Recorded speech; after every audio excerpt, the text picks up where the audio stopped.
Salut, moi c'est Niki. Moi c'est Bi. Bienvenue dans le podcast Madame attrape ton cœur. Une conversation à cœur ouvert entre deux copines d'origine camerounaise et bissau-guinéenne qui ont quitté leur vie parisienne pour s'installer à Abidjan.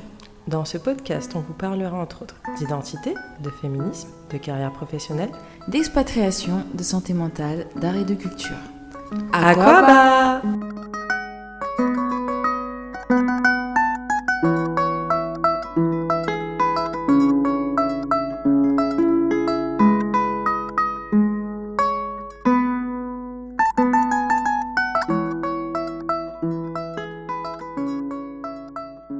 Hello Bi. Salut Niki. Comment ça va? Plutôt bien, et toi?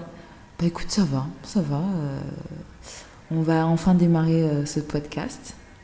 On va enfin raconter l'histoire derrière ce projet qui est le nôtre, ce très beau projet. C'est comme si on accouchait un bébé, j'ai trop hâte. Tu sais comment on accouche un bébé? Non. J'ai la phobie de l'accouchement, donc ça c'est à part. Mais tu vois, c'est notre bébé ce podcast. Ouais, totalement. On l'a construit de A à Z, on l'a réfléchi, on a contacté les personnes qu'il fallait, personnes ressources qu'on remercie beaucoup d'ailleurs. Vous saurez dans la description qui sont les participants à ce projet-là, ceux qui nous ont permis de faire naître notre bébé.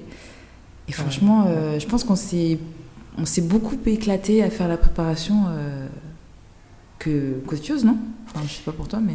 Ouais, non, mais même déjà les personnes qui nous ont accompagnés ont su s'approprier notre vision et nous produire des merveilles inattendues. Donc un très très grand merci à eux. Et de notre côté aussi, nous c'était comme si on retournait à l'école, d'apprendre comment on utilise les réseaux sociaux, comment on fait des montages, quel est l'équipement. Donc Internet est une pépite qu'on a su utiliser aussi. Exactement. C'est vrai qu'on n'est pas du tout du milieu, absolument pas. Moi, je découvre tout. On dirait que, comme tu as dit, on est à l'école, quoi. On est en train de préparer une présentation. Il faut tout chercher, il faut chercher tous les outils. Et bon, voilà, on va un peu vous raconter qu'est-ce qui nous a donné envie de faire ce projet. Pour la petite histoire, c'est vrai que Bi et moi, à l'époque, après de longues journées de travail, on se retrouvait souvent dans un maquis pour débriefer de la journée. Mais surtout, on va dire se plaindre, quoi. Déverser nos sacs et se poser des questions sur ce qui nous choquait, ce qui n'allait pas, ou ce qu'on trouvait hallucinant, parce qu'on avait toujours des histoires rocambolesques. C'était quand même impressionnant, quoi. C'est qu'on est arrivé ici sans être préparé à certaines choses. Exactement. Donc que ce soit sur le plan professionnel ou même personnel, c'était toujours des découvertes, des surprises. Des fois, c'était des montagnes russes émotionnelles au quotidien, où ça démarrait très bien au milieu de la journée. On se disait, mais qu'est-ce que je fais ici? Exactement. Puis le soir, attends, il faut que j'aille manger un peu et parler, me plaindre. Et en fait, c'était aussi un moment au quotidien de solitude. Ouais, c'est vrai. C'est vrai parce que on vivait des trucs qui ne parlaient pas forcément aux autres. On n'arrivait pas à trouver des gens comme nous, on va dire. Et surtout, au final, dans notre groupe d'amis, on est entouré de plusieurs garçons qui, au final, ne vivent pas le même quotidien que nous. On a certes le même background, mais c'est pas... ils vont pas comprendre, en fait. Ou ils comprennent à leur manière, mais c'est pas qu'ils vont pas apporter de solution, mais ça sera pas le réconfort qu'on attend.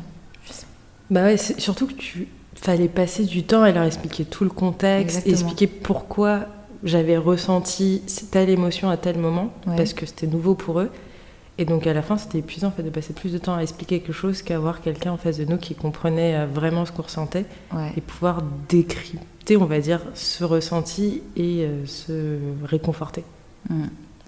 Donc voilà, donc après ces journées, ou ces soirées plutôt qu'on passait dans les maquis à manger. On mangeait très bien. On mangeait beaucoup et très bien. On se disait à chaque fois qu'il fallait qu'on écrive un livre. Je sais que toi, t'étais pas très très chaude au départ. C'est beaucoup de travail à écrire. Et moi, c'est pas que l'écriture aussi, c'est derrière, c'est une fois que t'as écrit, il faut publier. Et la publication, c'est tout un travail, c'est un métier. Et à la fin, même, est-ce que t'es sûre d'avoir ton retour sur investissement vu tout ce que tu dois investir? Bon, je sais qu'on avait mis ça de côté. Moi, j'avais commencé à écrire quelque chose. Mais bon, après, je suis une flemmarde, quoi. J'ai pas... non, c'était pas ma tasse de thé. On a encore mis de côté. Et je sais qu'une fois, on est allé chez un pote qui nous a dit, mais toi, tu aimes bien exposer, donner ton point de vue sur les réseaux sociaux. Pourquoi est-ce que Bi n'écrirait pas et toi, tu parlerais? On s'est dit, oui, c'est intéressant quand même qu'on m'approche. Et toi, on s'est dit, pourquoi pas? Et on a encore laissé passer, encore une fois. Ouais, après, moi, j'avais commencé à écrire, j'avais gardé pas mal de textes dans mon ordi. Ouais. Et je m'étais dit, pourquoi pas faire un blog? Mais derrière, c'était aussi tout un travail. Je trouvais que ça prenait beaucoup de temps juste pour raconter une histoire. Parce que moi, quand j'écrivais une chose qui m'est arrivée dans le quotidien, ça peut prendre 1 heure. Ah ouais, quand même. Ouais, pour finalement rester dans mon ordi. Donc je me suis dit, imagine qu'on doit faire ce travail et poster ça sur un blog ou autre. C'est trop de travail. Ouais, c'est... Et donc voilà, on a continué à repousser le projet. À chaque fois, on se retrouvait, on parlait, on se plaignait.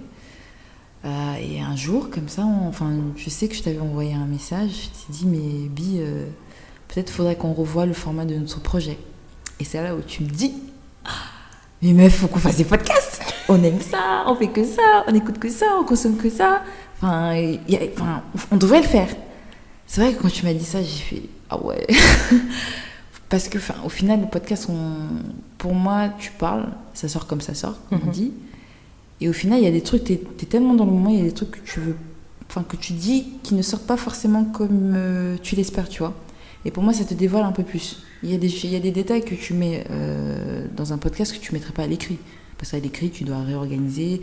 Et l'écriture aussi, ça permet de te cacher derrière, tu vois. T'es un peu plus anonyme, t'es un peu plus éloigné, un peu plus détaché. Après, au final, c'est ce qu'on attendait, je ne sais pas, mais c'est vrai que sur le coup, je me suis dit, je vais devoir m'exposer. Et c'était un risque à prendre. Hein. Ouais, après, c'est que moi, j'ai beaucoup réfléchi au format. Et donc, j'étais avec un ami et on discutait. Et je lui disais, voilà, donc on pense qu'on va lancer un blog avec Niki, vu qu'on a les mêmes histoires et qu'on aimerait se vider aussi, mais peut-être partager nos expériences avec des gens qui pourront peut-être nous faire des retours, ou bien même le fait de savoir qu'on n'est pas seul à vivre ça, ce serait assez utile. Et là, il commence à me poser plein de questions, et là, je me rends compte qu'en fait, l'écriture, c'est pas forcément la forme qui nous correspondrait. Ouais. Et il me demande, en fait, qu'est-ce que t'aimes, qu'est-ce que tu fais Donc là, je dis, ouais, j'aime bien lire, mais ce que j'adore vraiment en ce moment, et depuis quelques années, c'est les podcasts, j'en écoute beaucoup, sur différentes thématiques. Il dit, si c'est ce que t'aimes, pourquoi vous faites pas ça, quoi. Et c'est vrai que c'est s'exposer. Après, je trouve que dans l'écriture, tu t'exposes aussi. C'est peut-être pas la même chose, c'est pas le même type d'exposition, mais il y a quand même un moment où tu te dévoiles, puisque que ce soit à l'écrit ou via le podcast, on va dévoiler nos expériences, notre vie. C'est vrai. Et je trouve que, par exemple, à l'oral, il y a des choses que tu peux formuler, nuancer ou mieux expliquer qui passeraient mieux que par l'écrit. Pas faux. Ouais, bon, les deux voix ont leurs avantages comme inconvénients, quoi. Donc voilà, ça c'était le 3 octobre 2019 qu'on a eu cette idée. Je sais que le soir, on avait trouvé le nom Madame attrape ton cœur. Ça avait tout son sens, en fait. C'était ça, parce que c'est la phrase qu'on entend souvent. Enfin, c'est la phrase qui définit notre quotidien, quoi. C'est genre, faut y aller, serre le cœur. Puis le petit doigt, refroidis ton cœur. Voilà, faut y aller, quoi. Mets ton cœur au congélateur. Exactement. Madame, faut mettre ton cœur au frigo. Ça va aller. Il y avait ça, et c'est une phrase qu'on entendait au quotidien, et au final qui décrivait un peu ce dont on se plaignait, ou ce qu'on vivait au quotidien. Et c'est vrai que le week-end, on s'est retrouvés, on avait tous les thèmes. On savait sur quoi on voulait parler, on savait sur quel aspect on voulait naviguer. Et voilà, et aussi il faut savoir que parmi tous les podcasts qu'on écoutait, on n'avait pas vraiment retrouvé ce qu'on cherchait. On savait pas...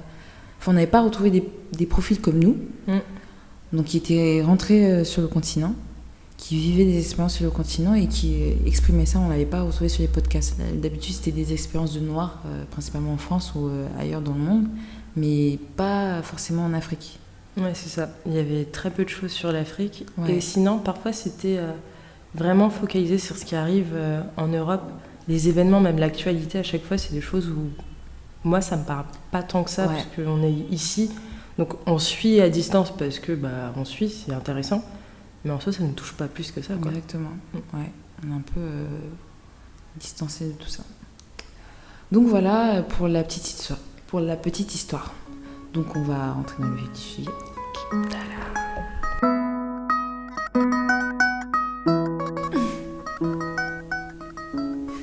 Je pense que ce sera intéressant qu'on se présente. Ouais.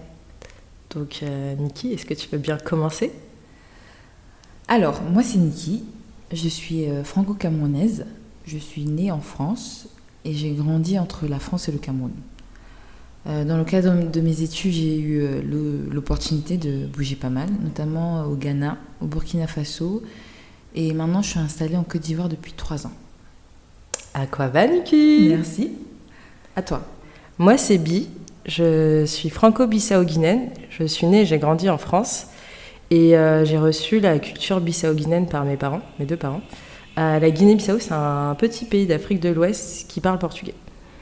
Et donc, pour mes études, moi, j'ai vécu en Espagne et en Turquie. Et maintenant, je suis en Côte d'Ivoire depuis 3 ans. Akaba. Merci. Donc voilà, vous avez un peu tout le melting pot culturel. Pourquoi est-ce que tu fais ce podcast, Bi ? Alors, ce podcast, je le fais parce que j'ai besoin de raconter ce que je vis au quotidien. De partager mon expérience avec des gens qui pourraient comprendre et qui pourraient m'apprendre pas mal de choses. Parce que je suis femme, je suis noire, j'ai une double culture, ouais. Donc la culture française et la culture bissau-guinéenne. Ouais. Je vis en Côte d'Ivoire et il y a des moments où j'affronte la vie, quoi. C'est pas facile et je suis très intéressée par tout ce qui est santé mentale, art et culture, et donc j'ai vraiment envie de pouvoir le partager, quoi. D'accord. Et toi, Niki, pourquoi tu te lances dans cette aventure ? Écoute, moi c'est vraiment un exutoire. Je sais qu'on en avait vachement parlé, mais moi c'est vraiment ça. Et aussi me connecter avec d'autres personnes qui nous ressemblent. C'est vrai que des fois je pose souvent des coups de gueule sur Instagram, mais c'est pas que des coups de gueule en fait, il y a aussi des choses vachement positives que je partage sur Instagram. À travers les réseaux sociaux, on arrive à montrer une autre face de la Côte d'Ivoire, et les gens sont assez étonnés, ils disent c'est pas possible, il y a ça. Je dis, oui les gars, ici il y a tout ce que vous voulez en fait, faut juste savoir où aller. Mais voilà, c'est surtout de mettre ça en avant. Grandir de cette expérience et apprendre plus. Surtout ça, au final, ce que je recherche, je veux apprendre, ne pas rester dans ma petite case, être confinée dans mes idées à moi-même, échanger avec d'autres personnes et savoir ce qu'ils ressentent aussi. C'est tout à fait légitime. Et c'est bien que tu parles des réseaux sociaux parce que c'est ce qui nous a accompagnés jusqu'à maintenant. Exactement. Et c'est là où on a pu chacune partager ce qu'on vivait. Et donc là, c'est une étape supérieure qu'on franchit. Ouais. Et du coup, tu penses que ce podcast pourrait intéresser quel type de personnes ? Alors, ce podcast pourrait intéresser des personnes, on va dire, avec plusieurs bagages culturels. Des personnes qui ont vu autre chose, qui se réinstallent en Afrique, ou même qui sont déjà installées en Afrique, et qui sont curieux de ce que les autres peuvent vivre, les étrangers peuvent vivre dans un pays particulier. Des personnes qui sont intéressées par la santé mentale, la culture, comme tu l'as dit, les arts, et aussi, j'insiste sur ça, qui sont intéressés par une autre facette de l'Afrique. Parce que, c'est pas... Il n'y a pas que des enfants qui meurent dans le désert, des personnes qui n'ont pas accès à l'eau et tout, tu vois. Il y a une partie, il y a de la pauvreté, il y a aussi beaucoup de richesses. Il y a énormément de richesses, que ce soit sur le plan culturel, que ce soit sur le plan physique. Il y a beaucoup de choses. Il y a beaucoup de choses qu'on peut montrer, il y a beaucoup de choses qu'on peut exploiter, il y a beaucoup de choses qu'on peut mettre en valeur. Et je trouve qu'à travers ce podcast, ou même à travers les réseaux sociaux, on peut faire ça. Ce qu'on va retrouver ici, c'est un questionnement sur le quotidien et comment naviguer dans cette vie au final. Donc voilà. Et toi ? Moi, je pense vraiment que ça pourrait intéresser des personnes, comme tu l'as dit, curieuses, qui s'intéressent vraiment à d'autres types de modes de vie, qui se posent beaucoup de questions sur eux, notamment s'ils ont plusieurs cultures, ils ne savent pas trop comment naviguer. Et ce qui est intéressant aussi, c'est parce que Donc du coup, déjà, on avait un double bagage culturel en France. Ouais. Et on arrive ici avec ce double bagage pour embrasser une autre culture aussi. Exactement. Et ça, c'est vraiment très enrichissant. Et donc, je pense que ça peut intéresser toutes ces personnes qui s'intéressent à aller vivre ailleurs ou qui vivent déjà ailleurs et de voir une autre facette. Moi, je dirais pas du continent africain parce que je connais pas le reste. C'est vrai, pas faux. Mais plutôt de vraiment la Côte d'Ivoire et voir qui se rapproche un peu de certaines cultures de l'Afrique de l'Ouest, quoi. Ouais, et des similitudes aussi avec l'Afrique centrale au final, parce que je suis camerounaise et je me retrouve. Je suis à l'aise ici, je suis comme dans un poisson dans l'eau. La Côte d'Ivoire, c'est un carrefour. C'est vraiment un carrefour entre l'Afrique de l'Ouest et l'Afrique centrale.